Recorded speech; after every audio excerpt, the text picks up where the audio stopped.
The biometric digital ID is essential for the government to have totalitarian control.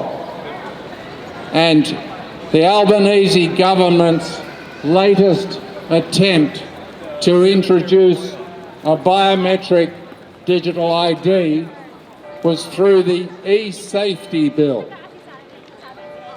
The e-safety bill was proposing that you had to be over 16 years of age to gain access to the internet.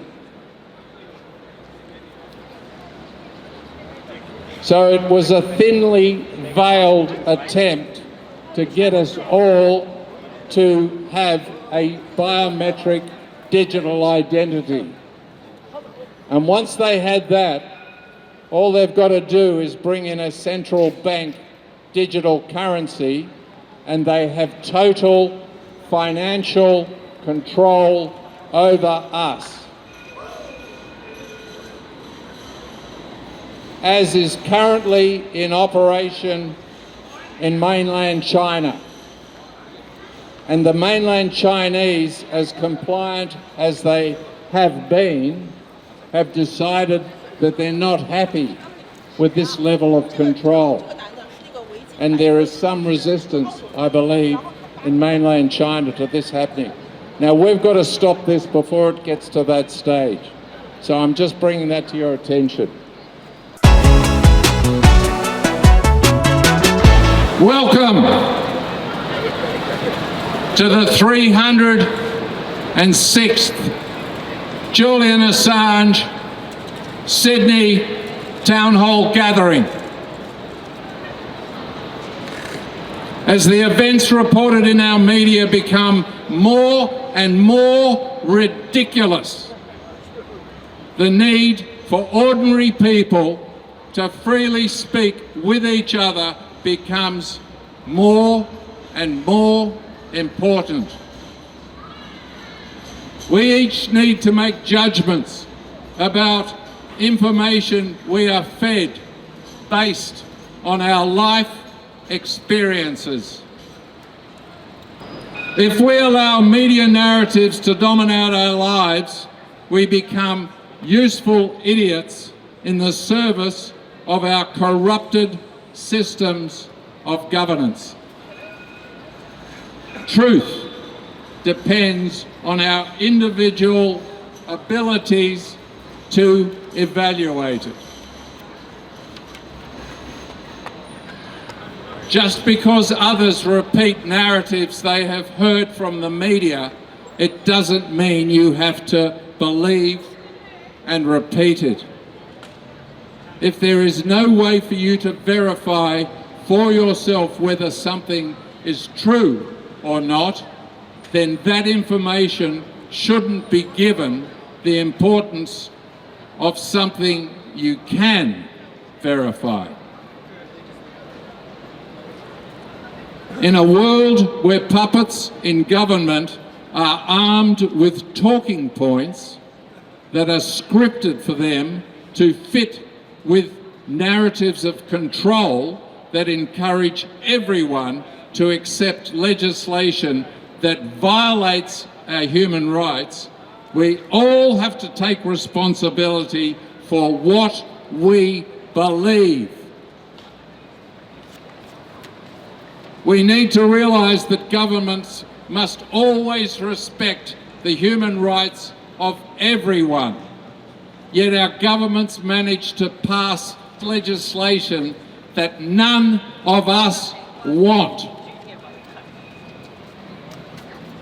Free speech may not seem so important if an outrageous lie convinces us to be afraid of something we cannot verify for ourselves.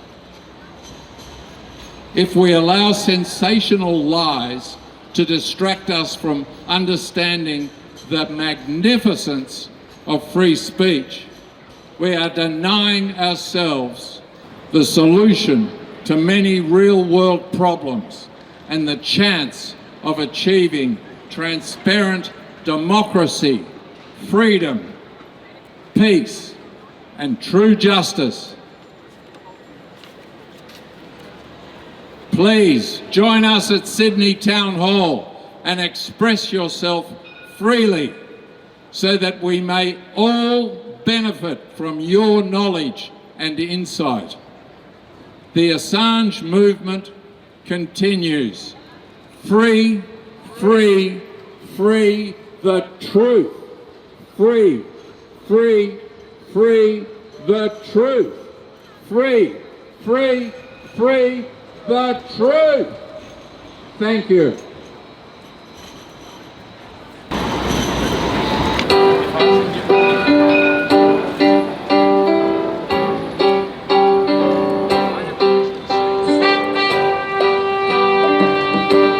This is for Mr. Albanese, because he's very short. He's short on votes.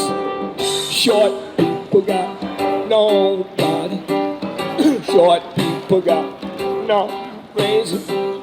Short people got no reason to live. They've got little hands, little eyes. They walk around telling great big lies. They've got little noses, little teeth, platform shoes on their nasty little feet. Well, I want no short people. Don't want no short people. Don't want no short people around here.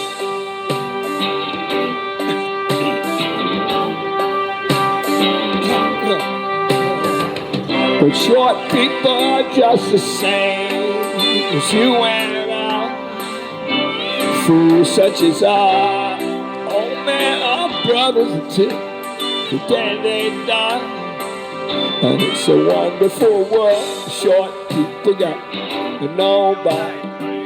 Short people got nobody. Short people got nobody to love. They've got little baby legs, stand so low. You got to pick them up just to say hello. They got little voices that go beep, beep, beep. Little cars go beep, beep, beep. They've got grubby little fingers, dirty little minds. They gon' get you every time. Well, I want no short people. Don't want no short people. Don't want no short people around here. Sorry, Elbow. Very sorry, Elbow, but I don't want no short people down in Canberra. Yeah, we want some real people. Oh, no, not around here.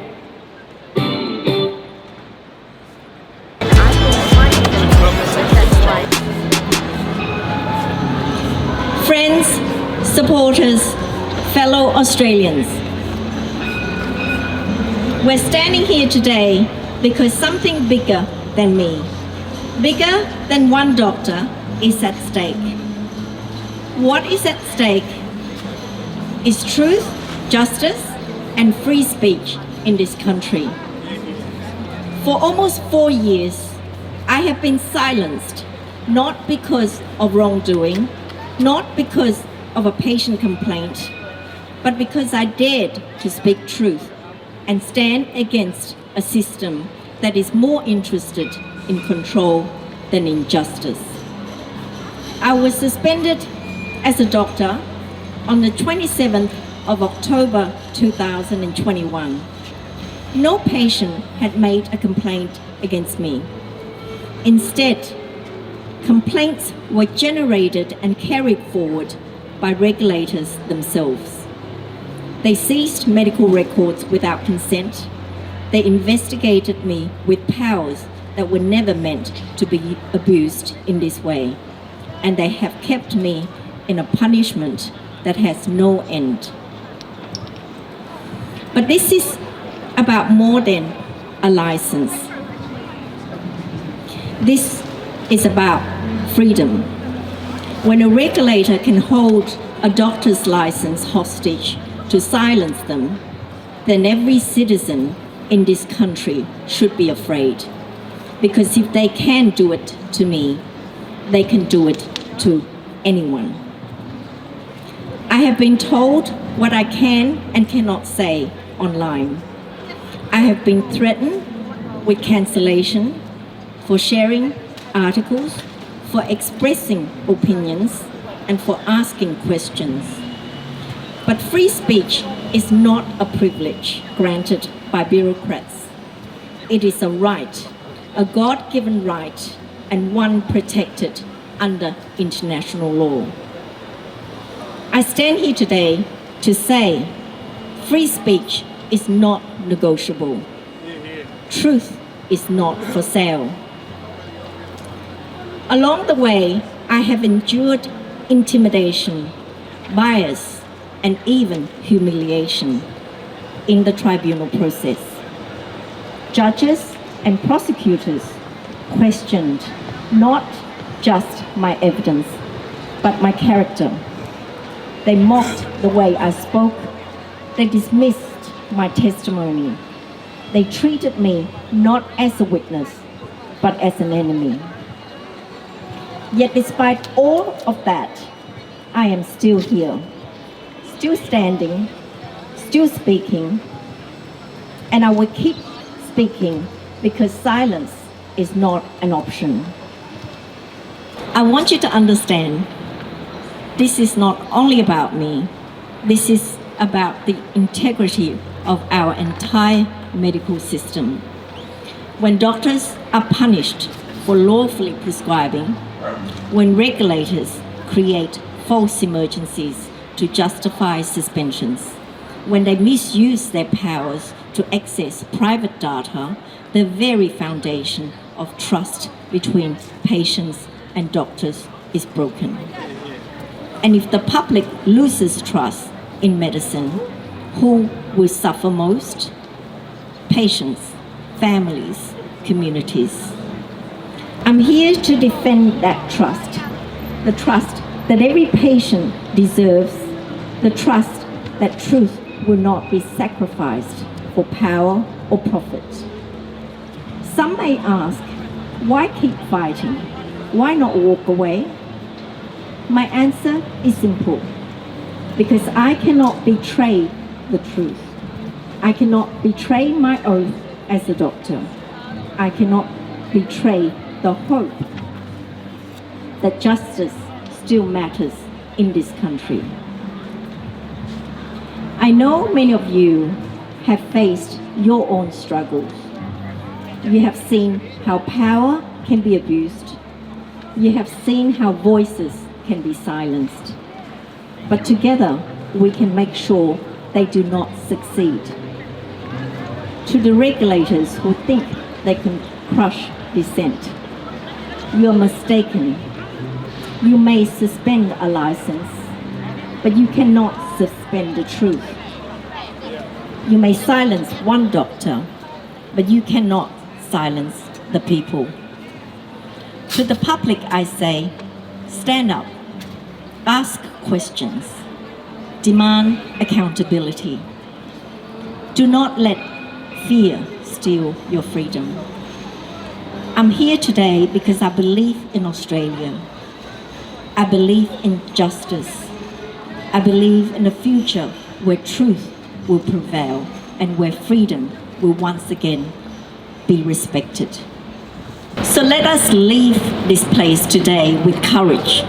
Let us remember that free speech is not theirs to give or take.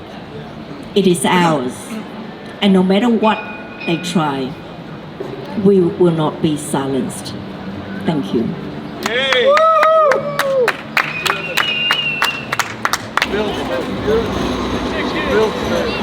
Free speech is not theirs to take away. What a magnificent turn of phrase. Thank you, Miley. This is the Free Speech Zone. Don't forget, come along Friday afternoon, and we're here to try and speak about what things will make Australia a more wonderful country. Hi to the boys in blue. Hello, police. Thank you.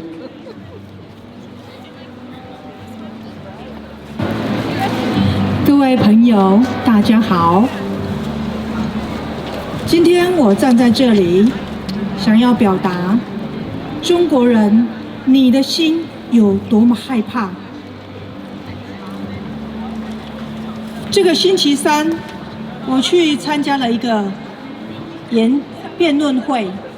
这个辩论会，它在 UTS 里面举办。与会的有大约20个人，这20个人当中，多半来自中国。我很震惊的一件事是，他们看到我的反应非常害怕。我很不解，为什么他们那么害怕我？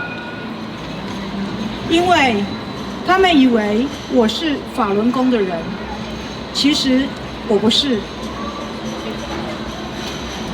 他们的害怕来自于中共的监视，他们的害怕来自于他们骨子里被欺压的种子。所以当我出现的时候，他们告诉我，我们还要回中国，阿姨，请你不要带给我们任何麻烦。我有一点啼笑皆非，在这个自由的国度澳大利亚，怎么会有这么害怕的因子在你的身上发芽呢？我去参加这个演讲的标题是武统对台湾人公平吗？台湾是否应该回归中国？我想这个题目，我一看就是一个置入式行销手法，以统战的策略。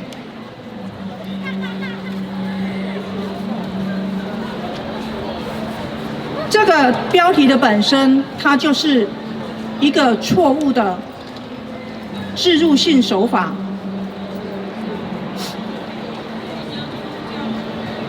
台湾的国际地位或许被描述为未定，但它绝不是中华人民共和国的一部分。台湾事实上是一个以主权国家的形式存在，有自己的元首、领土、军队，以及一群共享国家认同的人民。因此，如果中共攻打台湾，那不是所谓的武统，而是赤裸裸的侵略，侵略另一个国家，是对国际秩序与人类尊严的践踏。这样的行为不应该被合理化或辩护。许多人在威权体制长大的人，习惯了不能随便说话的氛围，长久以来养成自我审查。他们不是不知道真相，而是说出真相往往意味着风险。他们会丢掉工作，被监控，甚至坐牢。最严重的，可能必须以死做代价。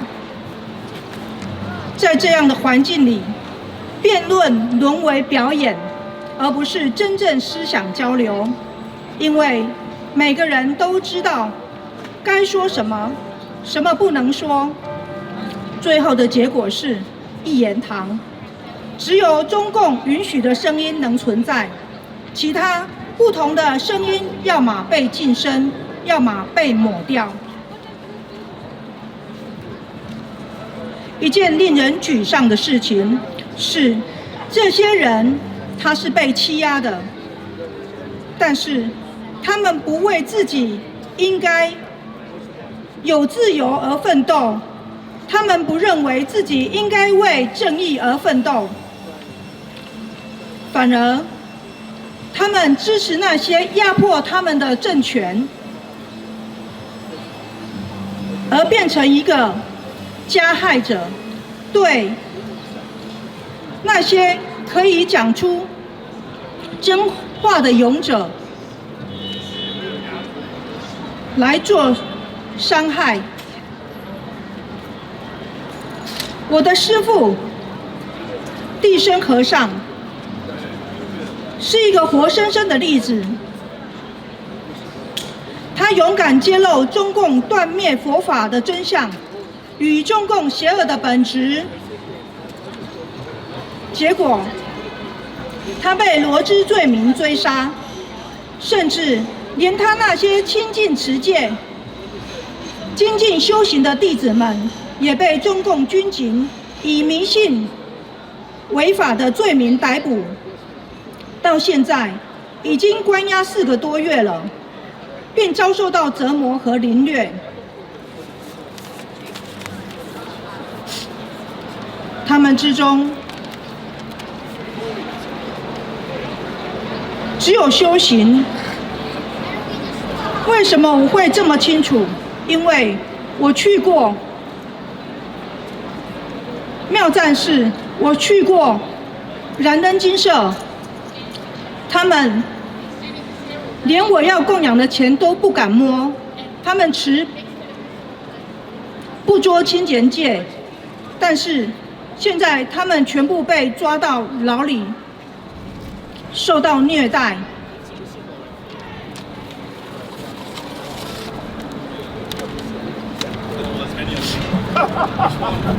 朋友们，如果你还在中共威权底下，害怕不敢说出真相，那么你会永远是被奴役的一群人。就算你再有才能，从学校里拿到很好的毕业证书，那么你这个奴役制度下的人，他也不过是一个奴役制度下有才能的人，那个名字叫奴才。所以，朋友们，请不要保持沉默，沉默只会助长罪恶。让我们说出真相，捍卫正义。Let's speak truth, and let us stand for justice. Thank you. Thank you. Woo! You can't make it better if you can't criticize the government or you can't criticize anything. Everything requires criticism to be better and to be honest, or otherwise people can hide behind anti-free speech laws and commit crimes, and people come out and say anything, they can lock them up or they can cancel them. So I think it's important everybody realizes that public officials have to be accountable, and the only one that's going to make us accountable is people like us with free speech. So that's why I think you'll find they want to remove free speech. Anyway, we'll see you next week. We are all Assange.